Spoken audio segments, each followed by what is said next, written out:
Hey guys, welcome back to PSR blogs. And ఈరోజు మా ఊర్లో ఉన్న దర్గా అంటే హైవే మీద వరంగల్ రూట్ నుండి వెళ్ళే దగ్గరలో గోవర్ధనగిరి ఉంటుంది కదా, అక్కడ చిన్న దర్గా అయితే ఉంది. దాని దర్గాలో ఉరుసు ఒక ఫెస్టివల్ జరుపుకుంటున్నారు.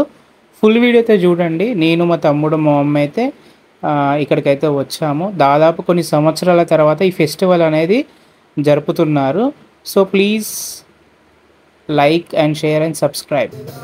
ముందుగా మా ఊర్లో అయితే ఇలా ఊరేగింపు అయితే తీసుకున్నారు జొన్న పట్టుకొని. వీళ్ళైతే పాటలు అయితే బాగా పాడిళ్ళు.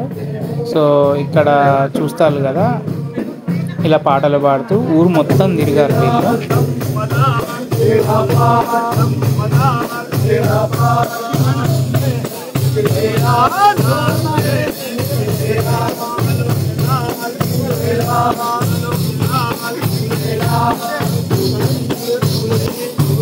ఇది మేము అంటే ఊర్లో అంతా తిరిగిన తర్వాత మళ్ళీ మేము దర్గా దగ్గరికి పోతున్నాము, నేను మా మమ్మీ తమ్ముడు.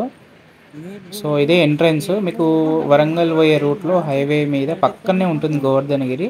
మీరు ఎప్పుడైనా చూసేదంటే చూడొచ్చు.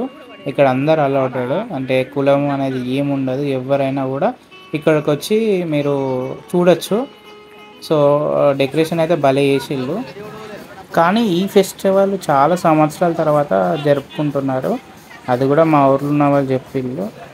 అండ్ మా ఊర్లో మొహరం కూడా బాగా జరుపుకుంటారు.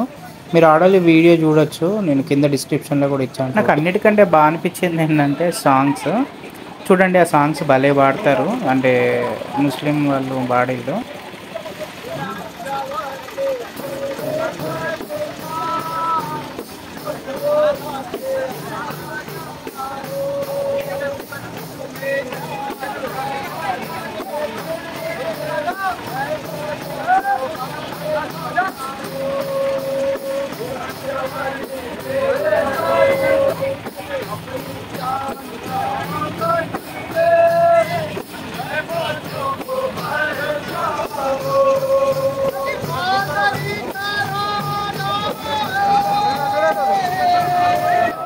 ఈ వీడియోలో అన్నిటికంటే భయంకరమైందంటే ఈ క్లిప్పే. సో వాళ్ళు సీకులతోనే ఆ నోట్లో డైరెక్ట్ గుచ్చేసిండు. నాకైతే భయం వేసింది, అక్కడ ఉన్న వాళ్ళందరూ చాలామందికి భయం వేసింది. అందరు వీడియోలు పట్టుకొని కూర్చున్నారు. వీళ్ళైతే ఇట్లనే చేస్తారట, ఇట్లా ఊరేగింపిస్తూ ఇట్లా సీకులు గుచ్చుకుంటా తిరుగుతారు. ఈ ఫెస్టివల్ ఇలానే జరుపుకుంటారు అన్నట్టు. మీరు కూడా చూసేది ఉంటే కింద కామెంట్ అయితే చేయండి.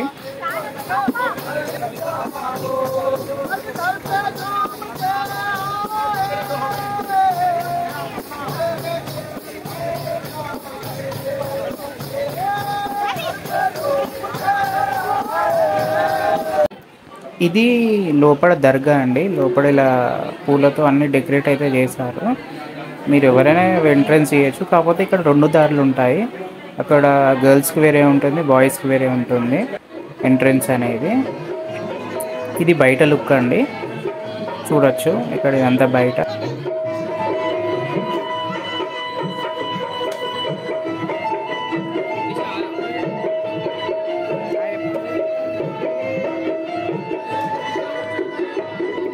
ఎంత చిన్న జాతర అయినా కూడా మనకు బొమ్మలు అన్నీ కనబడతాయి. అంటే చిన్నప్పుడు నేను ఎట్లా కొన్నానో మా తమ్ముడు కూడా అట్లనే కొన్నాడు. ఫస్ట్ టైం మా బాబాయ్ చెప్పిండు, అరే అక్కడికి పోతే నన్ను ఇది కొనిస్తా అది కొనిస్తా. మళ్ళీ మా బాబాయ్ కొనిచ్చిండు. ఇది భలే ఉంది. అప్పుడు మనకు లారీలు చిన్న చిన్న ట్రాక్టర్లు కొనేది, ఇప్పుడు అన్నీ అప్డేటెడ్ కదా. ఇది 70 రూపీస్ అయితే పడ్డది. ఓకే, పర్లేదు, బాగానే ఉంది, వర్తబులే. ఆల్మోస్ట్ అయితే 9:30 అయింది, ఎందుకంటే రేపు మళ్ళీ హైదరాబాద్ పోవాలి కదా. సో మేమైతే ఇంటికైతే బయలుదేరినాము. మా తమ్ముడు బాయ్ చెప్తుంది, మా మమ్మీ కూడా బాయ్ చెప్తుంది. So please like and subscribe our channel. Thank you and bye bye.